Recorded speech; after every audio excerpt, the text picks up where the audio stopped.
This is Matt Jackson of the Young Bucks, and you're listening to the Kayfabe Connection, your home for facts, rumors, knowledge, trivia, and everything you know or hope to know about pro wrestling.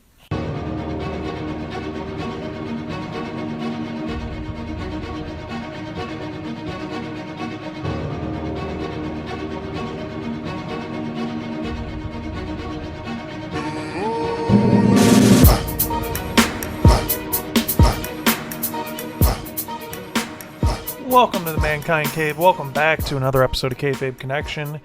It's been a little while since I posted a video, but we're back at it. You know, Dominion came and went, and trust me, I definitely want to not really highlight, because that's the problem. I don't like doing, review shows and prediction shows.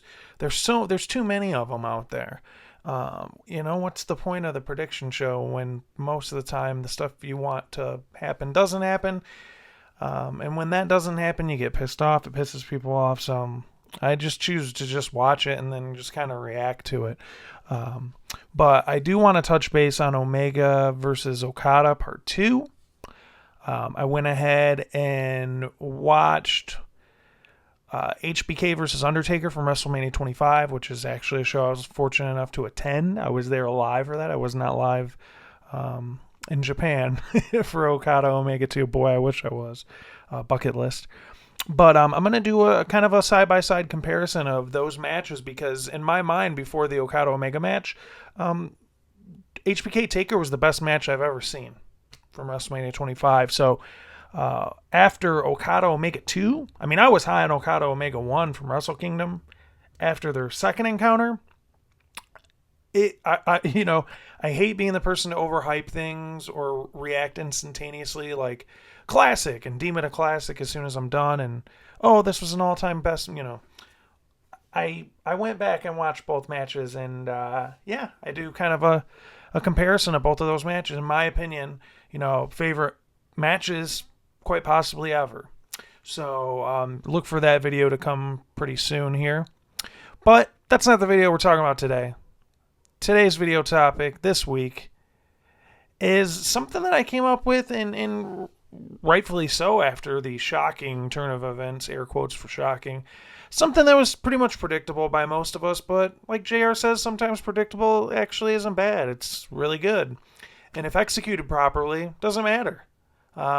Look at the Gargano-Ciampa split. You knew that was going to happen. Look at Owens and Jericho, the Festival of Friendship. Look how incredible that heel turn was. Why is my name on the list? Classic. Those were classic breakup moments going back to the days of the barbershop, right? That's always really the go-to when you think of tag teams that split. It's the infamous barbershop scenario with Jannetty and HBK. We've seen 3 really excellent, well-executed breakups so far. In the past year, you've seen, as I mentioned, Jericho Owens, and then Ciampa and Gargano, which that was done just beautifully, and it's a shame what happened to Ciampa. And then, to bring us to the present, Big Cass turning on his longtime partner, Enzo Amore. So it was predictable, especially when he went down and he was hurt. It's like, okay, well, he could have easily just laid down and acted hurt. That's kind of what they do for a living.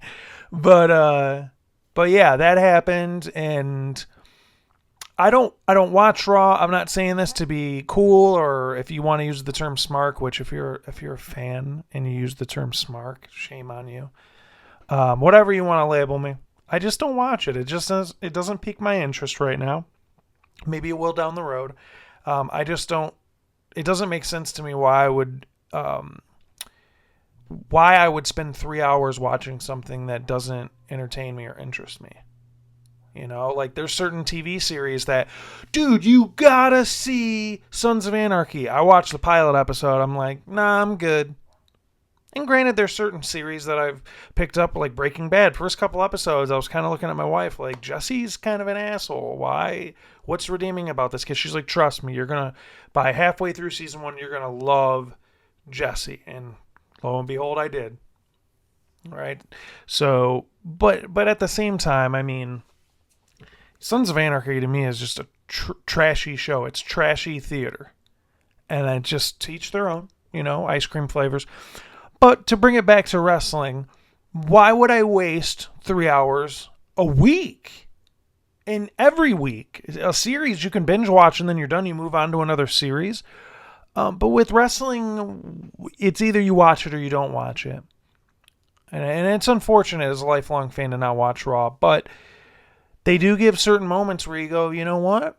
I'm kind of interested to see where they go. And to be honest, some people might not give a shit about the Enzo Big Cass breakup.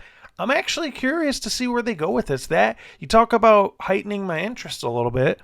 That's at least a little bit of intriguing to maybe if, I'll read the Twitter timeline, and if someone's like, oh, dude, they're hyping The Undertaker might come out, or, oh, they're saying they're going to announce a match for this show.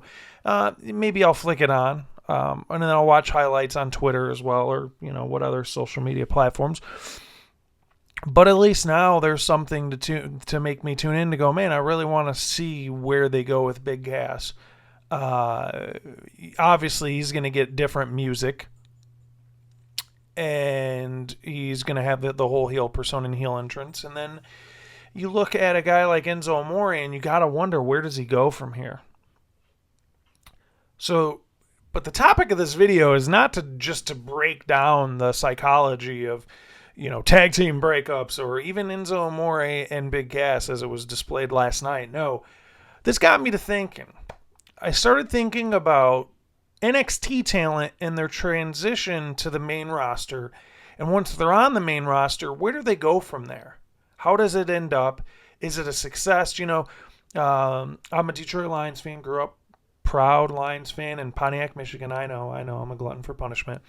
But the Lions drafted a flashy tight end out of North Carolina. Shout out to the Tar Heels. By the name of Eric Ebron. And people, after one season, were like, he's a bust. And then there's other people that go, we got to wait a little bit. He's only, been cutting his teeth for a year. And, 3 years comes about, and it's like, when do we label this person a bust? So when we think about wrestling, it's almost as if NXT is like the college level, and then the main roster is, the big leagues, as they say. That analogy can only work for some because, let's face it, most often if there's a takeover before the actual main roster pay-per-view, a lot of the times the takeover is more exciting than the WWE pay-per-view. But if we're sticking with maybe like in the same vein of football, as I brought up with the analogy, I'd rather watch a college football game all day long versus an NFL game. That's just me personally. Same goes with college basketball. I'd rather watch a college basketball game a million times over than I would an NBA game.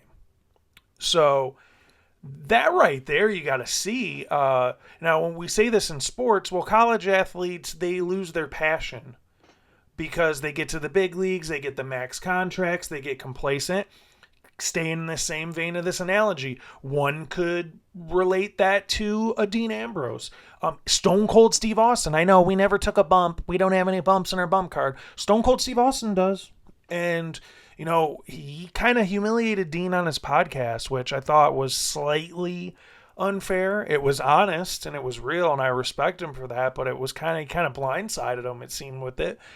And he just flat out told him, you're being complacent. I think it's lazy. I think you're kind of set in your ways. And it was almost like Dean Ambrose didn't know how to react to it, as if no one had critiqued him backstage because of the hoopla of the Shield. Now, we can sit here and talk about NXT WWE transition, but we have to go to different examples because the Shield, I think, had like 3 episodes on their belt on NXT because they were mainly mainstays on FCW except for Seth Rollins. Seth Rollins being the first ever NXT champion, defeating the now current WWE champion, Jinder Mahal.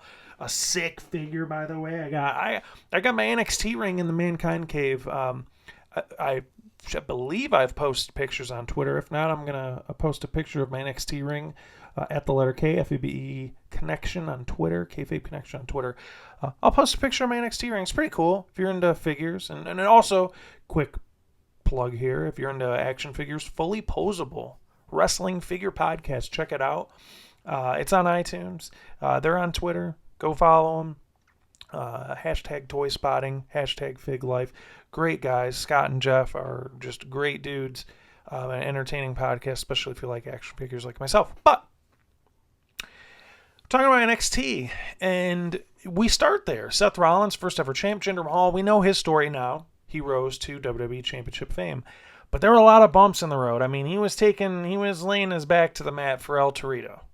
I mean, he was in the WLC matches, three-man band. I mean, those guys were a term that's so overused and watered down and not used correctly, but it works in this situation. Buried. He was buried. And you look at him now, he's WWE champion. So, it begs the question, when do you lose hope for former NXT stars that are current main roster wrestlers? At what point do you lose hope and go, man, there's no hope? Because no one in the right mind could have predicted that Jinder Mahal in 2017 would be the WWE champion on SmackDown, which they have a brand split now. The same show that has Shinsuke Nakamura, AJ Styles, Kevin Owens, and the list goes on and on and on. But with those heavy hitters there, John Cena, who in their right mind would have predicted Jinder Mahal to be the WWE champion? So that's kind of a difficult thing to determine, and it's subjective. Different people have different time periods, these invisible rules, these made-up guidelines in their mind of like, okay, after a year, if they didn't win a championship, then they're a bust. So that's another thing to take in consideration, too. When you got former NXT stars that move up to the main roster, do you measure them by their championships? Because you're staying in that same analogy, in that same vein with sports, you hear it all the time, the dreaded Jordan-LeBron debate. Ugh. I'm not even going to talk about that. I'll just cite it as an example. But typically the go-to in that is the rings. 6 against 3. So how do you measure success? Do you look at it from how they're booked? Wins, losses, championships? What are you looking at? For me, a lot of it is not really a quantitative, tangible thing, I guess. Something like physical, empirical evidence that you can hold in your hand and go, he won this many times and lost that many times and he's held these many titles. To me, I think a lot of it is momentum and, a la steam. Did they lose steam coming from NXT and going to the main roster? To me, that's how I measure someone that comes up from NXT, and then I compare what they did in NXT to WWE. The same hype, the same lure, the same level of matches, the same attention to matches, where they're booked at on the card. A lot of it, like I said, it's momentum and it's the steam. Where are they at in terms of the excitement level and placement on the card and just the sheer momentum that they were on in NXT? Where are they at on the main roster? And you look to the years of yesteryear. We cited Seth Rollins already. You look at Big E. He had the 5-count gimmick, which it's been done before. But I thought they did it so well with him, and he was a powerhouse. His debut on Raw, he laid out Cena to end Monday Night Raw, and they teamed him up with Ziggler and AJ Lee, and he was kind of the heater for them. And the wheels start spinning. You're like, damn, if he's going to lay Cena out on his first episode of Raw, like, they got high hopes for this guy. And maybe they did at one point, and for whatever reason, they dropped the 5-count gimmick. And to me, this example could be used for several other wrestlers that have come up from NXT, where they almost like completely deviate from the gimmick that got them over in the first place. And there's different dirt sheets that have cited in the last 2 weeks that apparently Triple H is frustrated with the current product on the main roster. But furthermore, he's frustrated with Vince McMahon because he put so much time and effort into kind of cultivating these people into stars and cultivating his brand, that by the time they get up on the main roster and they spend a little time on the main roster, they're booked so horribly where none of that momentum matters anymore. And you kind of scratch your head and go, how did you fuck this character up? Like a Bayley, for example. How did they mess up Bayley? It's not difficult to book Bayley. She's the underdog. Why did she win at WrestleMania so quickly? Why didn't Sasha Banks turn on her? I mean, there's all these layers of storytelling that are just softball gimmies. Where now they're in the predicament where it's like, how do we book Bayley? Because if you've heard the last pay-per-view, she was it was a mixed reaction. She was getting booed and cheered as well. And the "This Is Your Life" thing did no favors for her. So you sit there and scratch your head while she's on the main roster and go, it's not hard to book them. You look at a team like American Alpha, thinking about the more recent teams that got called up. American Alpha, they were putting on 5-star matches at takeovers. Their feud with the Revival was incredible, much the same with DIY, Gargano and Ciampa. They put on stellar matches. I watched them work a house show in Indianapolis for NXT where they did 2 out of 3 falls with the Revival because Finn Balor got hurt the night before in Louisville. So they had to beef up the card because Balor just he did this segment with Bayley where they traded jackets and did their, mimicked each other's entrances. So for filler, for time's sake, they did a 2 out of 3 falls. It was an incredible match. It was unbelievable. It was great. It was better than any other TakeOver or NXT stuff. It was just that house show match. And then they come to the main roster. They get the titles from the Wyatt family, which are like, sweet. I'm so happy and proud of them. But for no reason. Like, there was no build-up. And they were eventually turning Orton on the Wyatts, which was kind of a gimme at that point.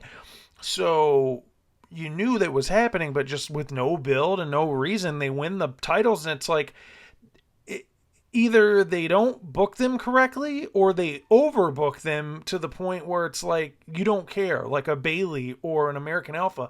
They just blow their wad too soon, which is their Achilles heel on all levels.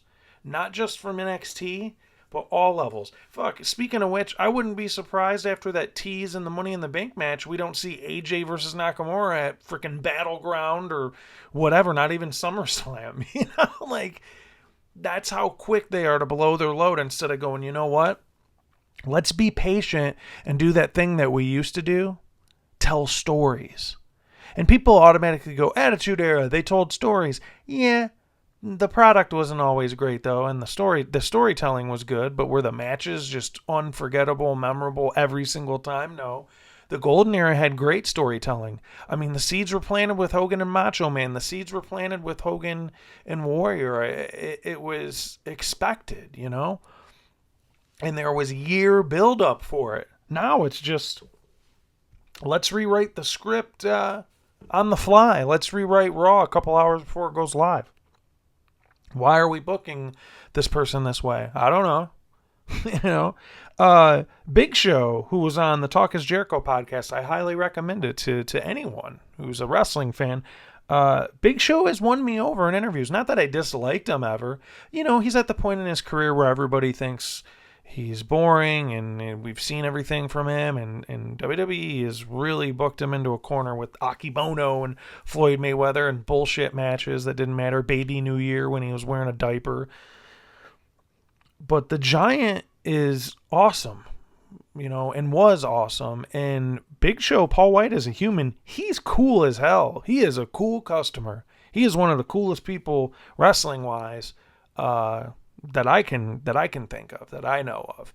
Just from hearing his stories and just his attitude, he's a man's man. He's just a cool guy. Just a guy you'd want to sit down and talk with. He's not going to bullshit you or blow smoke. And so he had a lot to say about TVs and how he actually favors house shows over TV nights, so Raw. So this is what he had to say on the Talk is Jericho podcast.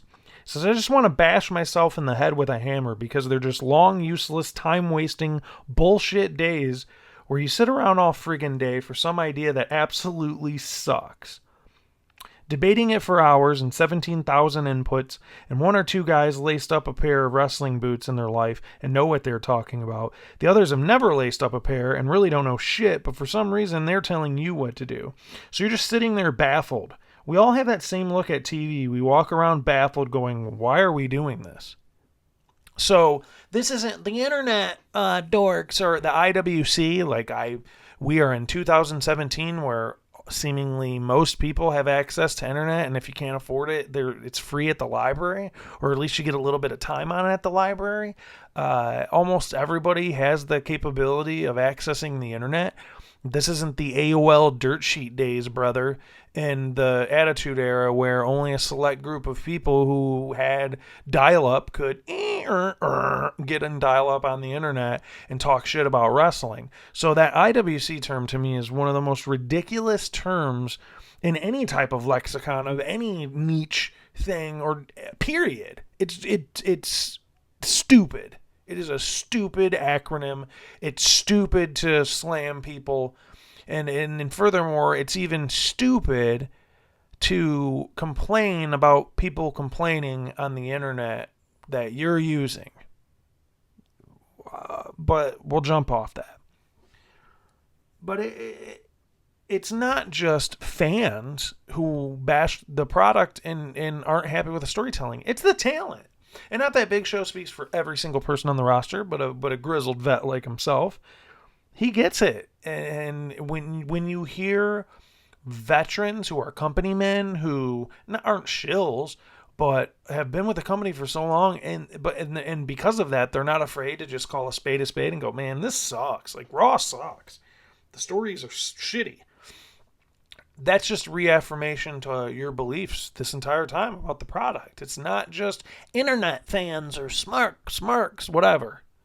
Well, if you don't like it, don't watch. You know, I brought up the television show analogy. It's similar to that, but in the difference that television shows end. There's different seasons and they end, and there's a sort of a finality to it. With wrestling, there is no finality. The finality is when you're dead, I guess, because WWE doesn't stop. They are week-long build-ups with weekly shows that go all throughout the week. Pay-per-views on Sunday, Raw Monday, SmackDown Tuesday. There's house shows throughout the week, 205 Live, main event. You get it. NXT Wednesday nights, you got it, right?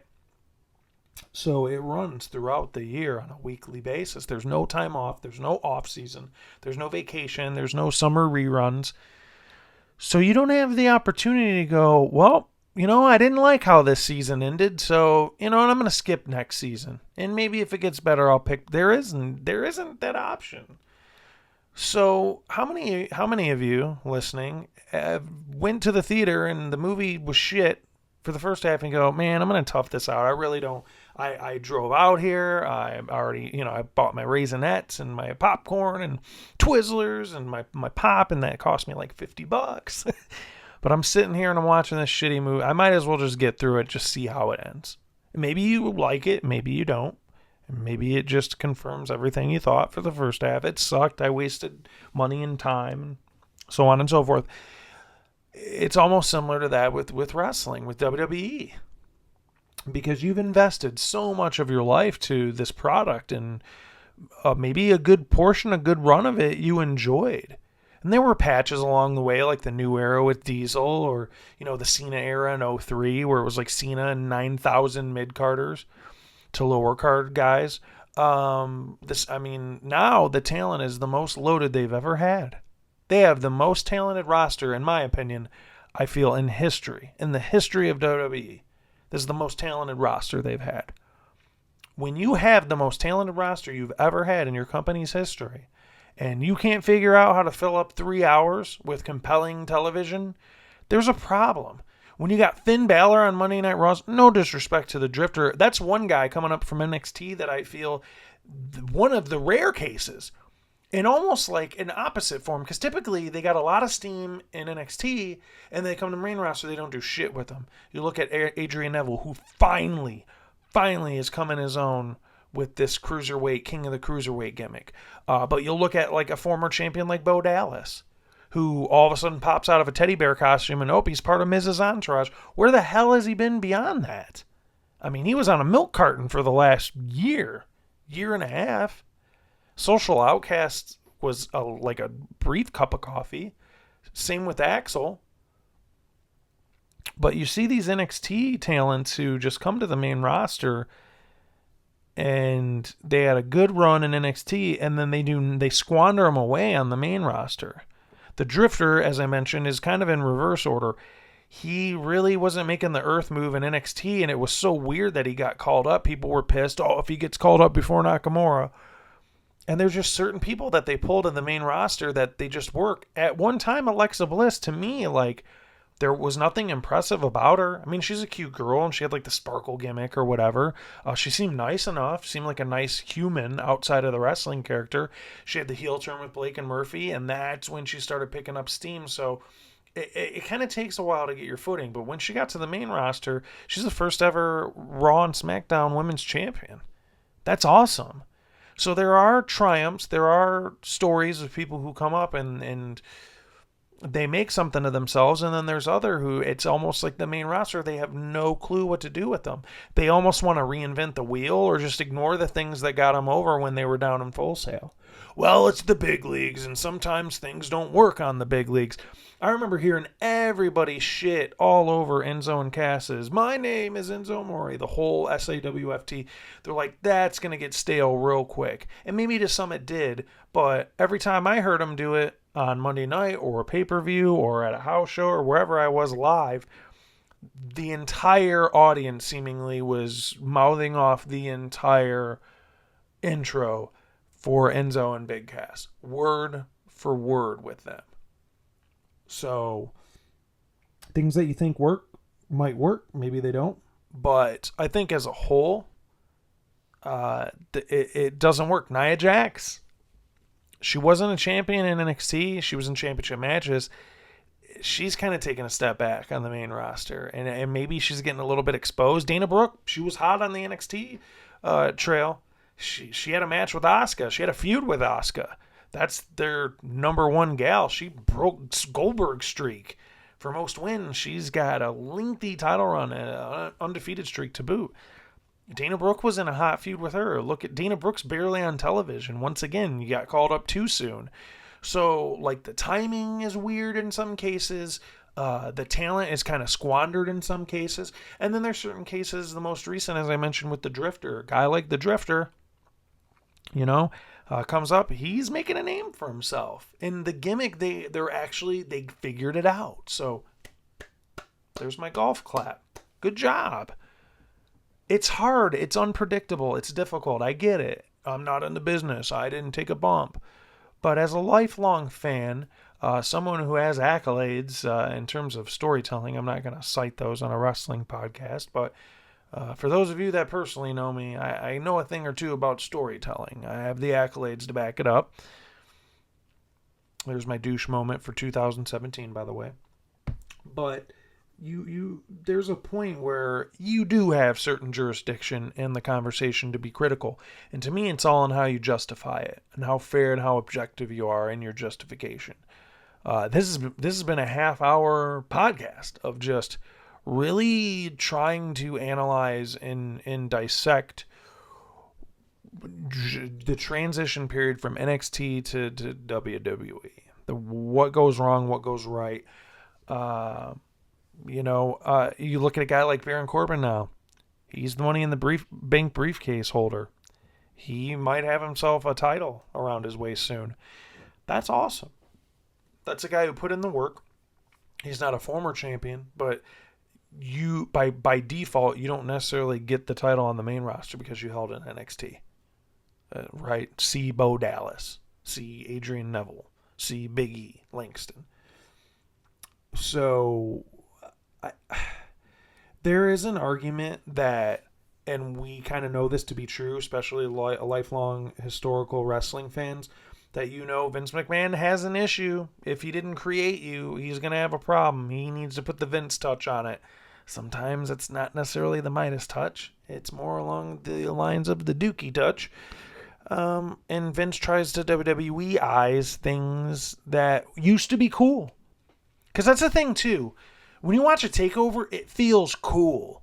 When you watch the UK tournament or the UK episode that aired not too long ago with Nigel and JR calling it, it feels cool. When you watch the CWC felt cool. It felt different. And then cruiserweights came up to the main roster all of them, and of all shows, they went to Raw. And now it's like as soon as the ring crew comes out and they put the purple tape around the ropes, it's like purple tape equals a bathroom break. It's Pavlov's dog. I see the purple ropes. Oh, going to take a piss. Going to get some more nachos. Gonna go see if they got that Maharaja shirt, right, at the merch stand. So you get to that point where you're just so conditioned with it's cool at one point and the WWE gets it and it's just not cool. Look at the Bullet Club. Bullet Club, I mean, it jumped the shark a few years ago, in my opinion. But at least you get them on WWE. You're telling me they couldn't make Finn Balor and Gallows and Anderson cool? Well, they kind of got to be on their own for a while. For what? So Balor can wrestle Bo Dallas on Raw? A guy that you pissed away and could actually have been something, but what does he matter in comparison to Finn Balor? You've labeled him a jobber and told us that he doesn't matter, and that's who you put in with the guy who was the first ever Universal Champ. What are your plans for Finn Balor at this point? Oh, he's going to face the Drifter. All right. I'm so confused.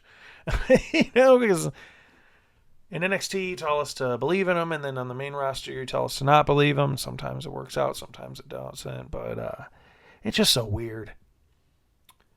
But it's an easy detection in terms of when you look at, I can't say dichotomy because it's kind of like a three-way split, a trichotomy. Is that a real thing? But on the NXT end, you have Triple H, Sarah Del Rey, the gang down there, Matt Bloom, all the folks down there, William Regal, Robbie Brookside, Norman Smiley, the list goes on, different coaches and whatnot down there.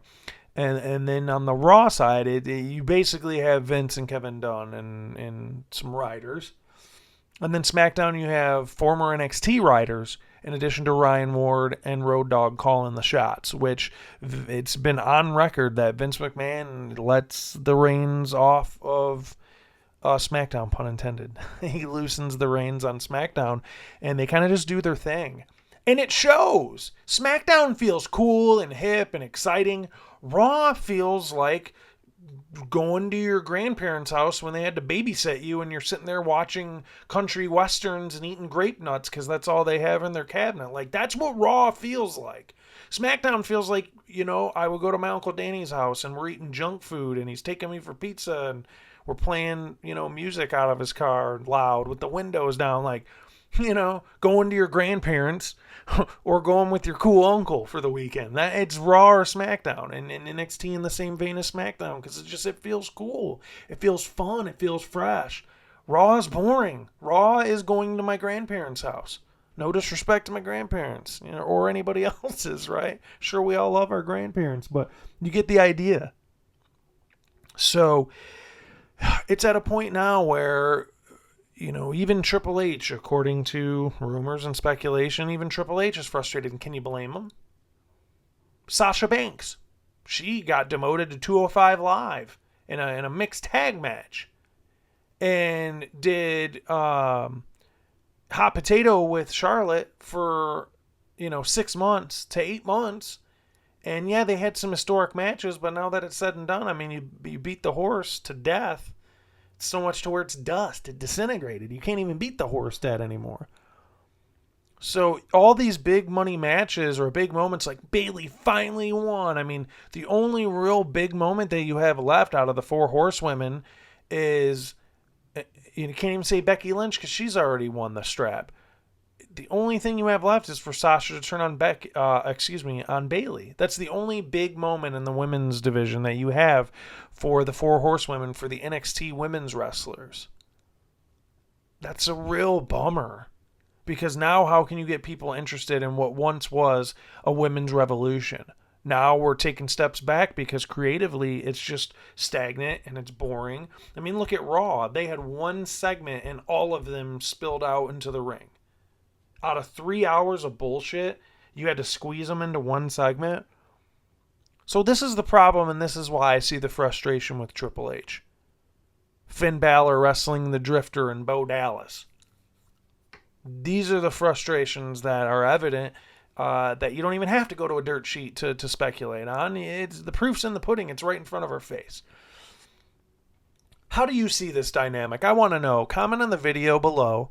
Leave a comment. Also, go to Twitter at the letter K, FABE Connection on Twitter, Kayfabe Connection. Tweet. Go to Facebook, Kayfabe Connection. Search, like the page. There's a wrestling page there. I post different dirt sheet rumors and stuff. Post more dirt sheet stuff on Facebook than I do Twitter. Twitter's kind of just open dialogue, funny stuff, thoughts on pay-per-views. I don't really do a lot of live tweeting except for pay-per-views, not for weekly shows, because, I have a wife and a dog and a life, and I try to utilize that part of my life to the most part for the week. But on the weekends, there's a big show. We'll do some live tweeting. But in any of those platforms, especially this video, though, let me know what you all think about that. What do you think about NXT successes, disasters?